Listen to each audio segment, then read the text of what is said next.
ಪರವಾಗಿ ತುಂಬ ಸ್ವಾಗತವನ್ನು ಬಯಸ್ತಿದ್ದೇನೆ. ಇವತ್ತು ಅರಿಶಿಣದ ಹೇಳಿದ್ರು ಬಹಳಷ್ಟು ವಿಚಾರ.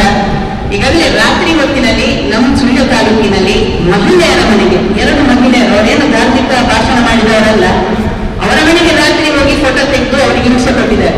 ಅದಕ್ಕೋಸ್ಕರ ಯಾರು ಪೊಲೀಸ್ ಹೋಗಿದ್ದಾರೆ ಅವರ ಮೇಲೆ ಆಕ್ಷನ್ ತಗೊಳ್ಬೇಕು ಅಂತ ಒಂದು ಇಲ್ಲಿ ಹೇಳ್ತಿದ್ದೀನಿ. ಮಧ್ಯರಾತ್ರಿ ಹೋಗ್ತಾರೆ, 1 ದಿವಸ ಅಲ್ಲ 7 ದಿವಸ ಹೋಗಿದ್ದಾರೆ. ನಿಮ್ಮ ಕಾನೂನು ಚೌಕಟ್ಟನ್ನು ಎಲ್ಲಿ ಬೇಕು ಅಲ್ಲಿ ಮಾಡಬೇಕು, ಹೊರತು ಬಿಟ್ಟು ಎಲ್ಲೆಲ್ಲೂ ಮಾಡ್ತೀರಿ, ಎಲ್ಲಿ ಬೇಕು ಅಲ್ಲಿ ಮಾಡೋದಿಲ್ಲ. ಇವತ್ತು ಬೈಕ್ ನಲ್ಲಿ 4 ಜನ ಬೈಕ್ ನಲ್ಲಿ ಹೆಲ್ಮೆಟ್ ಹಾಕೊಂಡು ಹೋದ್ರೆ ಏನ್ ಮಾಡೋದಿಲ್ಲ. ಒಬ್ಬ ಕೂಲಿ ಕೆಲಸದವ ಅರ್ಜೆಂಟ್ ಅವನ ಮನೆಗೆ ಅವನ ತಾಯಿಗೆ ಹುಷಾರಿಲ್ಲ ಅಂತ ಹೆಲ್ಮೆಟ್ ಹಾಕೊಂಡು ಹೋದ್ರೆ ಅವನ ಅರ್ಜೆಂಟ್ ಫೈನ್ ಹಾಕಿ ಅವನೇ ಆಕ್ಸಿಡೆಂಟ್ ಆಗ್ತದೆ. ಬೆಡುಬಿಗೆಯಲ್ಲಿ ನೋಡಿದ್ರು ಇದು ಆಗ್ಬಾರ್ದು. ಅದಕ್ಕೂ ನೀವು ಕಡಿವಾಣ ಹಾಕ್ಬೇಕಂದ್ರೆ ಸರಿಯಾದ ರೂಲ್ಸ್ ಇರಬೇಕು. ಪೊಲೀಸರು ರೂಲ್ಸ್ ಮತ್ತೆ ಕಾರ್ಯಕರ್ತರ ಸಾಮಾನ್ಯ ಜನರನ್ನು ರೂಲ್ಸ್ ಹಾಕೋದು.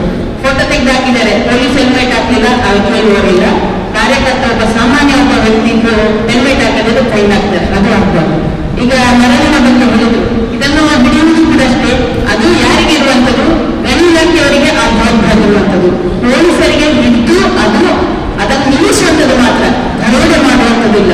ಅವ್ರೇನ್ ಮಾಡ್ತಾರೆ, ದುಡ್ಡು ಕೊಟ್ಟರೆ ಬಿಟ್ಟು ಬಿಡ್ತಾರೆ, ಕೊಡದ್ರೆ ಅವನನ್ನು ಬಂಧಿಸಿ. ಇದು ಆಗ್ಬಾರ್ದು. ಅದಕ್ಕೂ ಕೂಡ ಸರಿಯಾದ ಕಾರಣದಲ್ಲಿ ಪೊಲೀಸರಿಗೆ ಕೂಡ ಮಾಹಿತಿ ಕೊಡ್ಬೇಕು. ನಮಗೆ ಮಾತ್ರ ಜನಪ್ರತಿನಿಧಿ ಮಾಹಿತಿ ಕೊಡುವುದಲ್ಲ, ಅವರಿಗೂ ಸರಿಯಾದ ಮಾಹಿತಿ ಕೊಡ್ಬೇಕು ಅಂತ ವಿನಂತಿ ಮಾಡ್ತೇನೆ. ಇವತ್ತೊಂದು ಬೇಸರ ಇದೆ ನನಗೆ, ಗೃಹ ಸಚಿವರಲ್ಲಿ ನನ್ನ ಕ್ಷೇತ್ರಕ್ಕೆ ಬಂದಿದ್ದೀರಿ, ಸುಳ್ಯ ವಿಧಾನಸಭಾ ಕ್ಷೇತ್ರಕ್ಕೆ.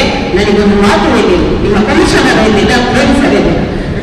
ಸ್ಕೂಟಿ ಸುಬ್ರಹ್ಮಣ್ಯ ನನ್ನ ಕ್ಷೇತ್ರ ಅದೇ ದೇವಸ್ಥಾನಕ್ಕೆ ಖಾಸಗಿ ವಿಚಾರ ಹೇಳಿಲ್ಲ. ವಿಷಯ ಬಂದ್ರೆ